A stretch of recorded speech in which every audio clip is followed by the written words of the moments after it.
අයිබෝවන් සියලුම දෙනාට. ඉංජිනේරු තාක්ෂණ වේදයේ න්‍යායාත්මක හා ප්‍රායෝගික දැනුම ඔබ වෙතට සමීප කරන අපගේ YouTube නාලිකාව හරහා ඊට අමතරව අද අපි කතා කරන්න බලාපොරොත්තු වෙනවා තවත් විශේෂ මේ බෙමක විදුලි යන්ත්‍ර සම්බන්ධයෙන් වැදගත් වෙන තවත් විශේෂ මාතෘකාවක් පේරණ මෝටර් ආරම්භක උපක්‍රම සම්බන්ධයෙන් මෝටර් ස්ටාර්ටර් සම්බන්ධයෙන් උත් අපි කතා කරනවා. ඉතින් අපි බලමු අපේ දැනුමට මේ කොටස් දෙක ඔස්සේ කතරම් තොරතුරු එකතු කරගන්න තියෙනවද කියන එක.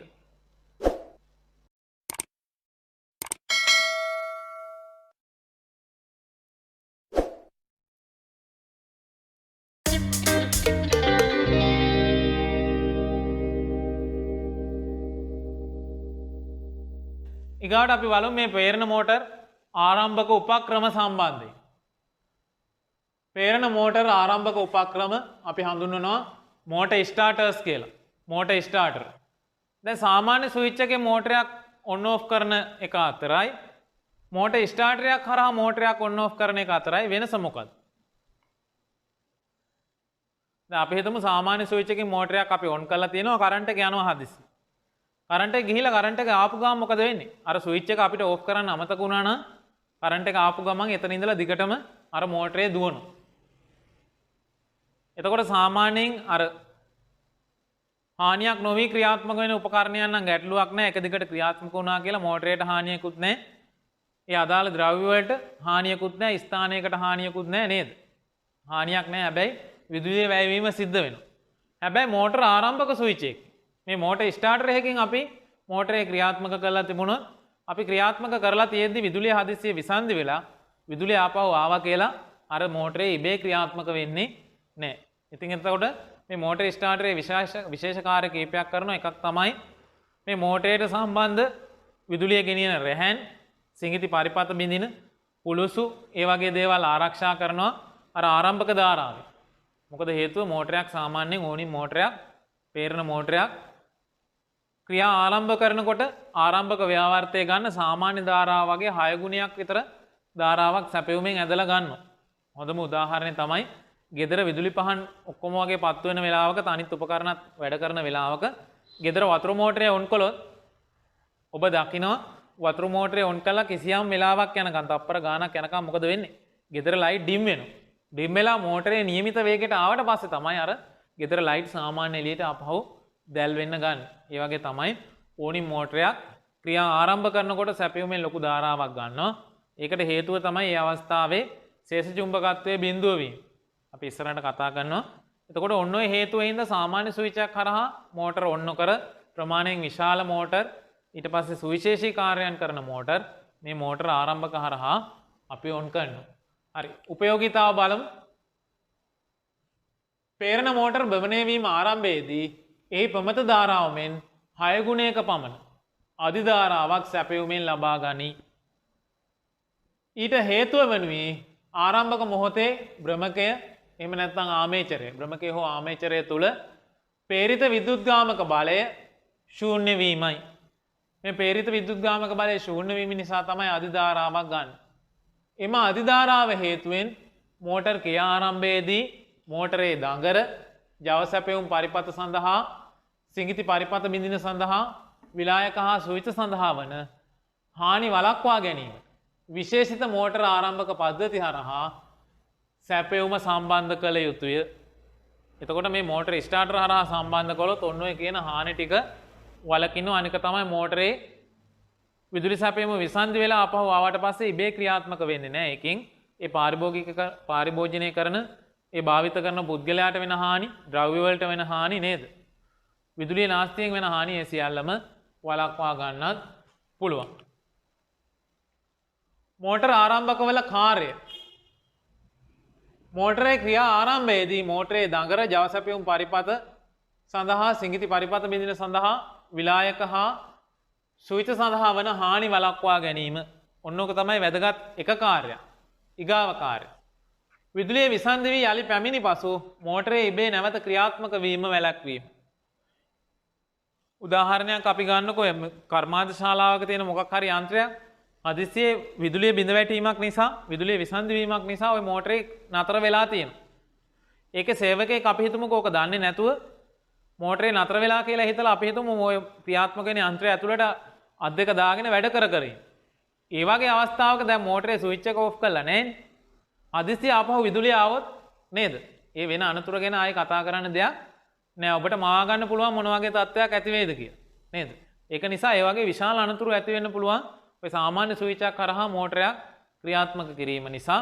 හැබැයි මෝටර ස්ටාර්ටරයක් කරහා මේ මෝටර ක්‍රියාරම්භකයක් කරහා ඔය මෝටර එක ඔන් ඕෆ් කළොත් ඔන් කරලා තිබුණොත් විදුලිය ගිහිල්ලා ආපහු ආවට ඉබේ ක්‍රියාත්මක වෙන්නේ නැහැ. ඒක අපි ඉස්සරහට බලමු. එහෙනම් මෝටර ආරම්භකවල කාර්යය තමයි ඔය ටික. ඊට අමතරව මෝටරේ ක්‍රියා ආරම්භයේදී විභව වැස්ම හා අධිධාරා ලබා ගැනීම අවම කිරීම. අර මම කිව්වා 6 ගුණයක පමණ ප්‍රමත ධාරාව වගේ 6 ගුණයකට ආසන්න ධාරාවක් ස්ටාර්ටින් කරන්ට් එක විදිහට ගන්නවා. එතකොට මොකද වෙන්නේ? ලොකු වෝල්ටේජ් ඩ්‍රොප් එකක් එනවා. විභව බැස්මක් එනවා. ඊට අමතරව අධිධාරා ගැලීමක් වෙනවා. ඒකෙන් ඒවා අවම කරගන්නත් පුළුවන් සමහර මෝටර ක්‍රියා ආරම්භක හරහා. මෝටර ක්‍රියා ආරම්භක යටතේ පළවෙනි එක DOL මෝටර් ස්ටාර්ටර් කියලා අපි කියනවා. ඍජු සැබදුම් එහෙම නැත්නම් ඍජුමන් ක්‍රියා ආරම්භකය. ඉංග්‍රීසියෙන් කියනවා ඩිරෙක්ට් ඔන්ලයින් මෝටර් ස්ටාර්ටර් කියලා. DOL. ඩෝල් කියලා කියනවා. DOL. ඔන්න ඔබට දකින්න පුළුවන් DOL එකක්. මේ DOL එකක් ඔබට දකින්න පුළුවන්. මෙතන ස්විච් දෙකක් තියෙනවා, සෙට් එක තියෙනවා, රිසෙට් එක තියෙනවා. එතකොට මේකේ විශේෂත්වය තමයි මේවා තියෙන්නේ අපි කියනවා ස්පර්ශෙත් එක කියලා. එහෙම නැත්නම් කන්ටැක්ටර්ස්. විද්‍යුත් චුම්බක ආශ්‍රයෙන් ක්‍රියාත්මක වෙන ස්වයංක්‍රීයව ක්‍රියාත්මක වෙන ස්විච් තමයි තියෙන්නේ. අපි කියනවා කන්ටැක්ටර්ස් කියලා. එතකොට මේවා විද්‍යුත් චුම්බක හරහා තමයි ක්‍රියාත්මක වෙන්නේ. එතකොට අර සාමාන්‍ය ස්විච් වලට වඩා ලොකු ධාරාවක් ගෙනියන්න පුළුවන්. අනිත් එක තමයි ක්‍රියාකාරීත්වයේදී පුළුඟු පැනවුම් මේ වගේ දේවල් ඇති වෙන්නේ නැහැ. මේ ස්විච් වලට හානි වෙන්නේ නැහැ. මේ DOL එකක් දාගත්තාම එතකොට මෙන්න මේ සෙට් එක ඔබලා අපිට මේක ක්‍රියාත්මක කරුව හැකි, රිසෙට් එක ඔබලා ඕෆ් කරුව හැකි. දැන් මේ සෙට් එක ඔබලා ක්‍රියාත්මක වෙන අවස්ථාවක හදිස්සියේ විදුලිය විසන්ධි වුණොත්. විදුලිය විසන්ධි වුණොත් මොකද වෙන්නේ? මෙයා ඉබේම රිසෙට් එකට මාරු වෙනවා මිසක් ආපහු කරන්ට් එක ආපු ගමන් මෝටරේ ක්‍රියාත්මක වෙන්නේ නැහැ. එතකොට අන්නේ වාසිය තියෙනවා මේක හරහා. එතකොට 3 phase motor වලට තමයි ගොඩක් වෙලාවට DOL අපිට පාවිච්චි කරන්න පුළුවන්. single phase motor වලටත් පාවිච්චි කරන්න පුළුවන් අවස්ථා තියෙනවා. අශ්ව බල 5ට වඩා අඩු පේරණ මෝටර සඳහා මේවා භාවිතා කරනු ලබයි. ඔන්න හොඳට මතක තියාගන්න DOL එකක් පාවිච්චි වෙන්නේ හෝස් පවර් 5ට අඩු පේරණ මෝටර සඳහා. එහිදී මෝටරේ දඟර මෙම ආරම්භකයේ ඇති ස්පර්ශයේක කන්ටැක්ටර්ස් හරහා ඍජුවම සැපයුමට සම්බන්ධ කරනු ලබයි. හෝස් පවර් 5ක මෝටරයක් කියන්නේ ලොකු ධාරාවක් ගන්න මෝටරයක් නෙමෙයි. ඒක නිසා කෙලින්ම මේ කන්ටැක්ටර්ස් හරහා කෙලින්ම මේ දඟර ඍජුවම සැපයුමට සම්බන්ධ කරන්න පුළුවන්. මේ සෙට් කියන ස්විච් එක එබුවාම මේ කන්ටැක්ටර්ස් ක්‍රියාත්මක වෙලා ඍජුවම දඟර සැපයුමට සම්බන්ධ වෙනවා. ආපහු රිසෙට් කළාම විසන්ධි වෙනවා. එහෙම නැත්නම් හදිස්සියේ විදුලිය බිඳ වැටීමක් වුණොත් ඒත් ඉබේම රිසෙට් එකට මෙයා මාරු වෙනවා. එතකොට එහෙම විදුලිය බිඳ වැටිලා ආපහු විදුලිය ආවා කියලා මෝටරේ ක්‍රියාත්මක වෙන්නේ. ආපහු අපි රිසෙට් එකෙන් සෙට් එකට සෙට් එක ඔබලා මේ මෝටරේ ඔන් කර ගන්න ඕන. දෙවෙනි වර්ගය ස්ටාර් ඩෙල්ටා මෝටර් ස්ටාර්ටර්. තාරකා හා තාරකා දැල් ක්‍රියා ආරම්භක. ස්ටාර් ඩෙල්ටා මෝටර් ස්ටාර්ටර් ඔන්න ඔබට දකින්න පුළුවන් රූප සටහන. ස්ටාර් ඩෙල්ටා මෝටර් ස්ටාර්ටරයක්. එතකොට මේකේ තියෙනවා වෝල්ටේජ් මීටර හයි කරලා තියෙනවා. ඊට අමතරව මේ ඉන්ඩිකේටර් ගොඩක් තියෙනවා. එතකොට ඒකේ විවෘත කරපු රූප සටහනක් ඔබට දැක්ක හැකි. මේකේ තියෙනවා ටයිමරයක්. ටයිමර් එකක් තියෙනවා. ස්ටාර් කනෙක්ෂන් එකෙන් කිසියම් කාල සීමාවක් දුවලා ඊට පස්සේ මේ ස්ටාර්ටරේ මගින්ම ඉබේම මේක ඩෙල්ටා කනෙක්ෂන් එකට මාරු කරනවා. එතකොට විශේෂත්වය තමයි දුවේ පුතේ ස්ටාර් කනෙක්ෂන් එකේ තාරකා ආකාරයේදී සැපයුමින් ලබා ගන්නා ධාරාව අඩුයි ඩේටා කනෙක්ෂන් එකේදී. ඊට වඩා 3 ගුණයක්. ස්ටාර් කනෙක්ෂන් එක වගේ 3 ගුණයක ධාරාවක් සැපයුමින් ගන්නවා. ජවයත් ඒ වගේ තමයි. ස්ටාර් කනෙක්ෂන් එක වගේ 3 ගුණයක ජවයක් ඩෙල්ටා කනෙක්ෂන් එකේදී අපිට ලබන්න පුළුවන්. එතකොට මෝටරයක් ක්‍රියා ආරම්භ කරනකොට ඩෙල්ටා කනෙක්ෂන් එකෙන් ආරම්භ කළොත් මොකද වෙන්නේ? ලොකු ධාරාවක් මෝටරේ ආරම්භ කරන්න වැය වෙනවා. ඒක නිසා කරන්නේ මොකද්ද? මේ ස්ටාර් ඩෙල්ටා ස්ටාර්ටර් එකෙන් කරන්නේ මෝටරේ ස්ටාර් කනෙක්ෂන් එකෙන් ඔන් කළා කිසියම් වෙලාවක් දුවලා ඒ නියමිත වේගයකට ආවට පස්සේ නියමිත කාලයක් ගත වුණාට පස්සේ ඉබේම ඩෙල්ටා කනෙක්ෂන් එකට මාරු කරනවා. එතකොට එහෙනම් ඔන්න ස්ටාර් ඩෙල්ටා ස්ටාර්ටර් එකේ කාර්යය. දැන් ඔන්න මෙතන ඔබට පේනවා මේ ටයිමර් එක. ඊට අමතරව මේකෙත් අර වගේම කන්ටැක්ටර් සෙට් තියෙනවා, ටයිමර් එකක් තියෙනවා. ස්ටාර් කනෙක්ෂන් එකේ ඉඳලා ඩේටා කනෙක්ෂන් එකට මාරු වෙන්න ඕනි ඔච්චර කාලයකදී. එතකොට මෝටරේ ගන්නකොටම මෝටරේ නිෂ්පාදකයා කියනවා මේ ටයිමරේ තියන්න ඕනි කාලය කොච්චරද කියලා. ඒ අනුව මේක ඇඩ්ජස්ට් කරන්න පුළුවන්. අශ්ව බල 5 සිට 25 පමණ දක්වා පේරණ මෝටර සඳහා මේවා භාවිතා කරනු ලබයි. ස්ටාර්ටර් පාවිච්චි කරන්නේ හෝස් පවර් 5 ඉඳලා 25 වෙනකම් මෝටර සඳහා. මෝටර් ක්‍රියා ආරම්භයේදී එහි දඟර 3 තරු ආකාරයට ස්ටාර් කනෙක්ෂන් සකසා සැපයුමට සම්බන්ධ කර නියමිත වේගයට පැමිණි පසුව යලිත් එම දඟර දැල් ආකාරයට ඩේටා කනෙක්ෂන් එකට සකසා සැපයුමට සම්බන්ධ කර ද්‍රාවණය කරවයි. ස්ටාර් කනෙක්ෂන් එකෙන් ස්ටාර්ට් වෙනවා, කිසියම් කාලයක් තියෙනවා, ඩේටා කනෙක්ෂන් එකට මාරු වෙනවා. මේට හේතුව තරුආකාර සැකැස්මේදී ලබා ගන්නා ධාරාව මෙන් 3 ගුණයක ධාරාවක් දැල් ආකාරයේදී මෝටරයට ලබා ගැනීමයි. උදාහරණයක් අපි ගමුකෝ ස්ටාර් කනෙක්ෂන් එකේ ඇම්පියර් එකක් ගන්නවයි කියන. ඒ මෝටරේම ඩෙල්ටා කනෙක්ෂන් එකට මාරු වෙනකොට මොකද වෙන්නේ? ඒක ඇම්පියර් 3ක් බවට පත් වෙනවා. ඩෙල්ටා කනෙක්ෂන් එකෙන් ස්ටාර්ට් කළොත් 3 වරක් 6 ඇම්පියර් 18ක් ඕනි ස්ටාර්ටින් කරන්ට් එක විදියට. හැබැයි ස්ටාර් කනෙක්ෂන් එකෙන් මෝටරේ ස්ටාර්ට් කළොත් මොකද වෙන්නේ? 1 වරක් 6 ඇම්පියර් 6යි ඕනේ. ඒක නිසා ස්ටාර් කනෙක්ෂන් එකේ මෝටරේ ඔන් කළා කිසියම් වෙලාවක් දුවන්න දීලා ඩෙල්ටා එකට මාරු කිරීම වැදගත් වෙනවා. මොකද හේතුව ඒකෙන් නිකම්ම ආරම්භක ධාරාව අර ධාරාව අපතේ යාම ජවය අපතේ යාම අවම කරගන්න පුළුවන්. ඔන්න එහෙනම් ඔබට පැහැදිලි. තුන්වෙනි වර්ගය ඔටෝ ට්‍රාන්ස්ෆෝමර් මෝටර් ස්ටාර්ටර් ස්වයං පරිණාමක ක්‍රියා ආරම්භක. ඔන්න ඔබට දකින්න පුළුවන් අර අපි කතා කරපු වර්ග දෙකටම වඩා ප්‍රමාණයෙන් ගොඩක් විශාල මෝටර් ස්ටාර්ටර් එකක් මේක. මේ අභ්‍යන්තර සැකැස්ම ගත්තොත් ඔබට පේනවා අර වගේම කන්ටැක්ටර්ස් තියෙනවා, ටයිමර්ස් තියෙනවා. ඊට අමතරව මෙන්න මේ යට තියෙනවා ඔබට පේනවා පරිණාමක දඟර 3ක්. පරිණාමක දඟර 3ක් තියෙනවා. මේ දඟරත් සම්බන්ධ වෙනවා මෝටර් වයින්ඩින් සමග මේ ක්‍රියා ආරම්භකයේදී. අශ්ව බල 25ට වැඩි පේරණ මෝටර සඳහා මේවා භාවිතා කරයි. හෝස් පවර් 25ට වැඩි ගොඩක් ලොකු මෝටර සඳහා තමයි මේ ඔටෝ ට්‍රාන්ස්ෆෝමර් මෝටර් ස්ටාර්ටර්ස් පාවිච්චි කරන්නේ. මෙහිදී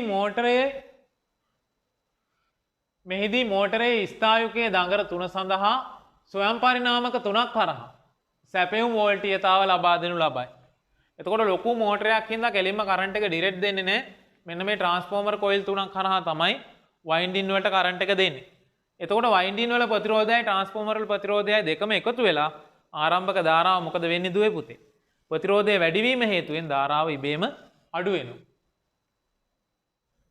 ආරම්භයේදී ඉතා අඩු වෝල්ටීයතාවයක සිට ක්‍රමයෙන් වෝල්ටීයතාව ඉහළ නංවා මෝටරේ නියමිත වේගයෙන් 90ක් පමණ වූ පසු සාමාන්‍ය සැපයුමට දඟර සම්බන්ධ කරනු ලබයි.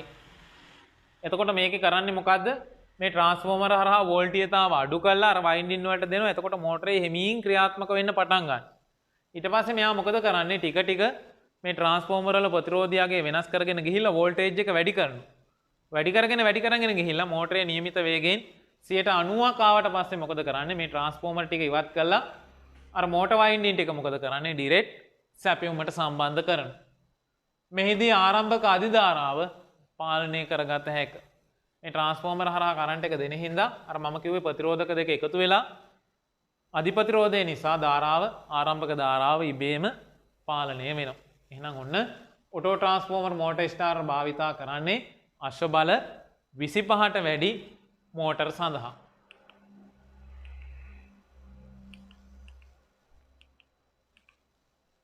ආරම්භයේදීම කිව්වා සුවිශේෂී මෝටරයක් ගැන අපි කතා කරනවා කියලා යුනිවර්සල් මෝටරේ සම්බන්ධයෙන් යුනිවර්සල් මෝටරේ සැකැස්ම ඒ සම්බන්ධයෙන් අදාළ කරුණු ගොඩාක් දේවල් අපි කිව්වා. ඊට පස්සේ මේ ආමේචර් ගැන අපිට කතාවට ආවා. මේ යුනිවර්සල් මෝටරේ හරහා ආමේචර් ගැන ඉදිරියේදී අපි කතා කරනවා වෙනම වීඩියෝ එකකින්. ආමේචරයක් කියන්නේ මොකද්ද? ආමේචර් එකේ තියෙන පරිවිතර මොනවද? සැකැස්ම කොහොමද? ඒ සැකැස්ම අනුව වෝල්ටීයතාව ධාරාව වෙනස් වීම කොහොමද කියන එක වෙනම වීඩියෝ එකකින් අපි කතා කරනවා මේ පාඩම් මාලාවෙම දිගහැරුමක් වශයෙන්. ඊට පස්සේ අපි කතා කළා මෝටරයක තියෙන ද්‍රව ගණන ලෙස්සුම සහ ව්‍යාවර්තය අතර සම්බන්ධය අවසාන වශයෙන් අපි කතා කළා. මෝටර් ක්‍රියාරම්භක එහෙම නැත්නම් මෝටර් ස්ටාර්ටර් සම්බන්ධය. ඉතින් මේ දැනුම ඉංජිනේරු තාක්ෂණ වේදේ විභාගය සඳහා මුහුණ දෙන දරුවන්ට උසස් පෙළ විභාගය සඳහා මුහුණ දෙන දරුවන්ට වගේම විදුලිය ශාස්ත්‍රයෙන් උසස් අධ්‍යාපනය හදාරන සියලුම දෙනාට ඊටාම වැදගත් වේවි. මේ දැනුම ඔබගේ ජීවිතයට එකතු කරගන්න, ජීවිතයට එකතු කරගෙන ප්‍රායෝගිකව මේ දේවල් යොදාගෙන රටට දැයට වැඩදායක නිර්මාණ සිද්ධ කරන්න, වැඩදායක පුද්ගලයන් බවට දැනුවත් පුද්ගලයන් බවට පත් වෙන්න මම හිතන්නේ අපගේ මේ අධ්‍යාපන සත්කාරයේ, මේ දීපව්‍යාප්ත අධ්‍යාපන සත්කාරයේ අවසාන බලාපොරොත්තුව ඒ තමයි. මොකද හේතුව මුදලට එහා ගිය සත්කාරයක් තමයි අංශයක් වශයෙන් පාසලයක් වශයෙන් අපි මේ සිද්ධ කරගෙන යන්නේ. ලංකාව පුරා විසිරී පැතිරී ඉන්න සියලුම දෙනාට නොමිලේ දැනුම බෙදා දෙන්න. ඉතින් මේ සත්කාරය සමග තවත් පිරිස එකතු කරන්න, තවත් පිරිස දැනුවත් කරන්න මේ සම්බන්ධයෙන් දැනුවත් කළා ඔවුන්ටත් මේ දැනුම ලබා දෙන්න කියමින් අදට අපි ඔබෙන් සමුගෙන යනවා.